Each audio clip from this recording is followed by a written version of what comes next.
Why do you think a lot of Mexicans are leaning more towards Black American culture? Because we live in a society that follows trends.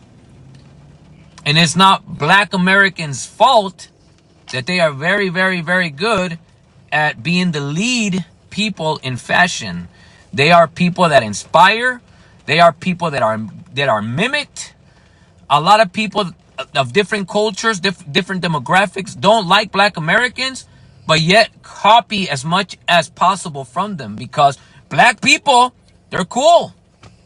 They're cool. And I don't say that from a personal opinion. They are cool. They are a people. They've been stripped from their culture, their ethnicity, and everything they were once upon a time during slavery, due to colonialism, etc. They were meant to be a people that have nothing, that are nothing, that are just slaves.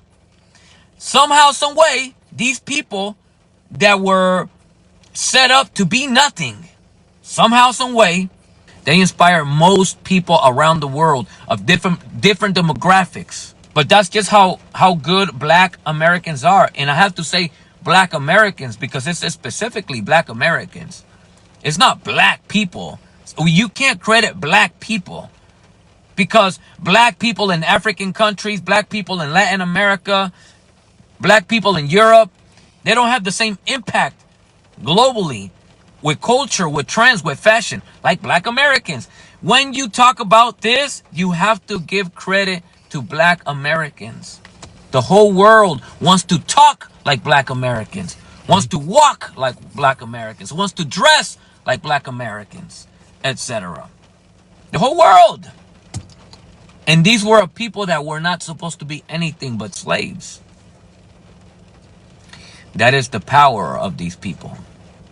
I mean that with all due respect, by the way. Dances and fashions, patterns from Africa. Don't forget the music, do your history. No. I know what the root is.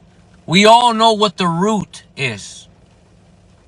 But it's Black Americans specifically who grabbed the origins and created what today is mimicked by the whole world. This is a fact. Don't take away the influence that Black Americans have. Don't try to minimize and take away from that. We know that it comes from Africa. We know this. The drums, etc. We know where it comes from. We're talking about why today other people want to be like Black Americans. That's what we're talking about. We know where all this comes from. I know, we know. We embrace it. We love it. We're talking about who today utilizes these tools to inspire and to impact. That's what we're talking about. Stop trying to take the credit away from the people who inspire and who impact and who influence. Black Americans are the most powerful when it comes to influencing the world. You want to argue that? What in the tether? Sorry, I had to do that. I'm going to screenshot that bullshit. Hey, Judah. First and foremost, want to give all praises, honor, and glory to Yahweh, Ba'ashem, Yahushai, Ba'ashem, Barakah HaKodash. Double honors due to the apostles, the bishops, and the elders of Great Millstone. And peace, blessings, and safety to the Lord's elect out there. All right, this is the brother Yeshaya. And this video is going to be based off, exactly what you heard just now from, um, you know, this fellow tribesman. I mean, not tribesman. Fellow, he's part of the 12 tribes. I don't know if it's Issachar. He's a Northern Kingdom. It looks like. But the topic of this video is how he was singling out, the so-called Black Americans. All right, not the Africans, not the ones that were born over here. What what they would call fundamental Black Americans, man. All right, ninjas. All right, and that's it. All has a spiritual reason because the Lord set it up that way, man. So first and foremost, I'm gonna start with the book of Matthew because the Lord's favorite tribe is Judah because his son sprung out of Judah. But before we get that, we are the salt of the earth. All of us Israelites, period. So let's go to Matthew 5:13. Ye are the salt of the earth. But if the salt have lost his savor, wherewith shall it be salted? It is henceforth good for nothing but to be cast out and be trodden under the foot of men. So, this was talking about the prophets, but, um, hey, us Israelites are the salt of the earth, period. Okay. We have the flavor. We are inspired from up high, man. Yahweh Bashem, Yahweh Shai. Okay. The ultimate Jake, the ultimate Judite. All right. Because what is evident that he sprung out of Judah. And that's why, you know that Israelite. Okay, I know he's from the northern tribe, but that Israelite, uh, he was basically saying the Negroes in particular, the so-called Negroes in particular. Now, when you look at our 12 tribes chart, the Negroes are basically Judah, and Judah really their whole heritage is inward culture. All right, you got Benjamin with and Benjamin is mixed in with them. Benjamin, in New York and all over the place, but they have a spot where they can call their home Jamaica or whatnot, where so-called Benjamin's yardies. All right, you know what I'm saying? But us so-called black Negroes, man, we just we just came off the boat and had to get in where we fit in, man. But hey, this is all the Lord, man, because look, like I said, it is evident that our Lord sprang out of Judah, and that's why the Lord has more favor over Judah. All right, Judah has the most flavor out of the tribes. Judah is, and they had a chaotic origin, like the Elder Yashua goes into, but that's for another day.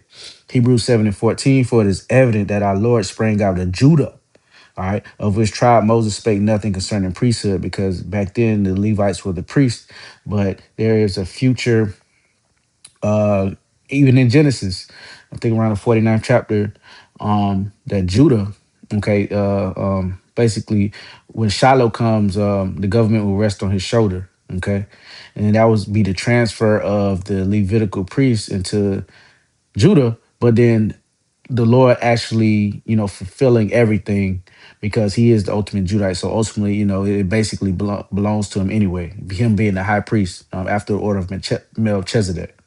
All right. So, and just when Yahushua came on the scene, John the Baptist said he must increase and I must what? Decrease. All right. So he knew the deal, right? So, yeah, let's go to the book of Zechariah,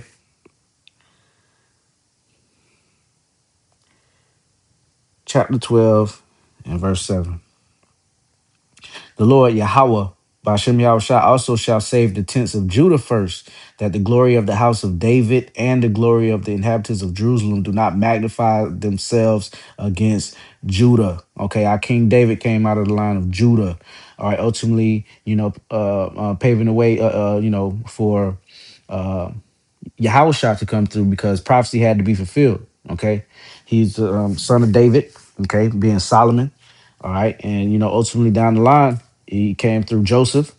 Okay, and Mary, Joseph and Mary, they were from the tribe of Judah. So the Lord doubled down, making him a pure Judite in the sense of being over here in his flesh, right? So yeah, shouldn't magnify their tents against Judah, which means that the other tribes should have respect and know that Yahweh Bashem Yahweh Shah set up Judah to be the top tribe, to be the head tribe, right? And that's why Judah has that flavor, man, that certain flavor that you can't put you can't put a title to it because it's all spiritual, man.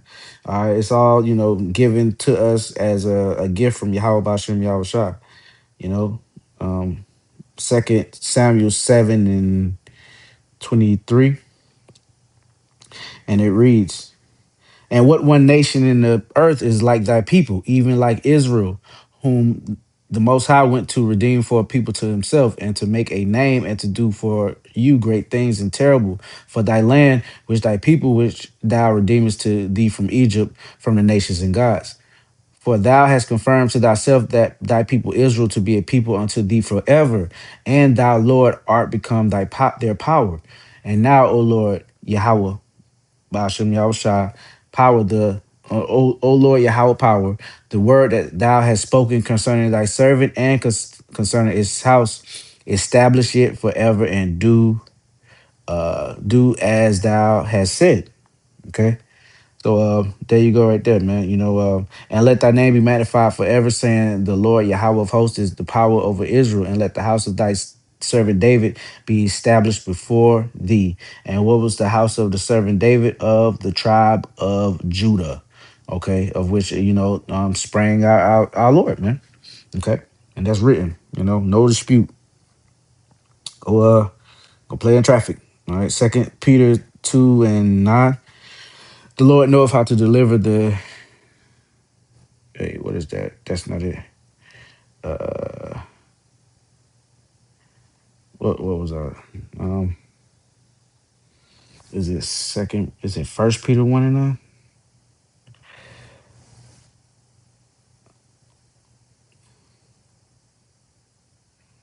Hmm, let me see. That always happens, man. Sometimes I know it's Second Peter something. Let me see, man. I gotta find it if it be the Lord's will. Second Peter. Let's go down. Uh,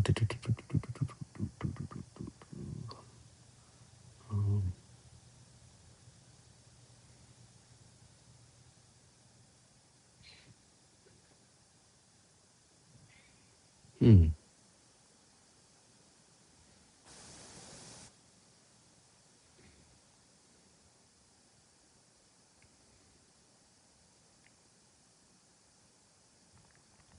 All right. Yeah, I'm just gonna drop this one. I may pause the video. Yeah. Yeah, I'm tripping. Okay, so let's go to the book of Deuteronomy 7 and verse 6. For thou art a holy people unto the Lord Yahweh, thy power, and the Lord Yahweh thy God. Thy power hath chosen thee to be a special people unto himself above all people that are upon the face of the earth. So this is encapsulation, damn, encapitalization. I don't even I know how to say the word, but it just won't roll off my tongue right, man, right now. But uh what is it? Encompassing, yeah, encompassing. It's another word. Encapsulating. All right, this is encapsulating all of the 12 tribes. Okay, because we're special art to Yahweh by Shem Yahweh Shai. But Judah, is the Lord's treasure, man. All right, Judah is the top tribe. So the Lord does have favor. Okay, but in the kingdom of heaven, there won't be any jealousy. All right, what it says. And I'm ending with that. Um, Isaiah 11 and 13. The envy also of Ephraim shall depart, and the adversaries of Judah shall be cut off. Ephraim shall not envy Judah, and Judah shall not vex Ephraim. So the northern tribe will no longer have, um, a disdain or hate for Judah. Okay, and everybody will be because we're gonna have more than enough in the kingdom of heaven. There won't be anything to be jealous about because everybody's gonna have more than their heart can imagine, more than their heart can fathom. Even the 2/3 when they come back, through the loins of the elect, man. So, yeah, Lord willing, I was edifying. I'm gonna end it with that. Want to give our praises, honor, and glory to Yahweh, Bashem, Yahushai, Bahashem, Rechahakwadash. Double honors due to the apostles, the bishops, and the elders of Great Millstone, and peace, blessing, and safety to the Lord's elect out there. Shalom. First Peter 2:9. But ye are a chosen generation, a royal priesthood, a holy nation, a peculiar people, that ye should show forth the praises of him who have called you out of darkness into his marvelous light. So that's the First Peter 2:9. I thought it was Second Peter 2:9.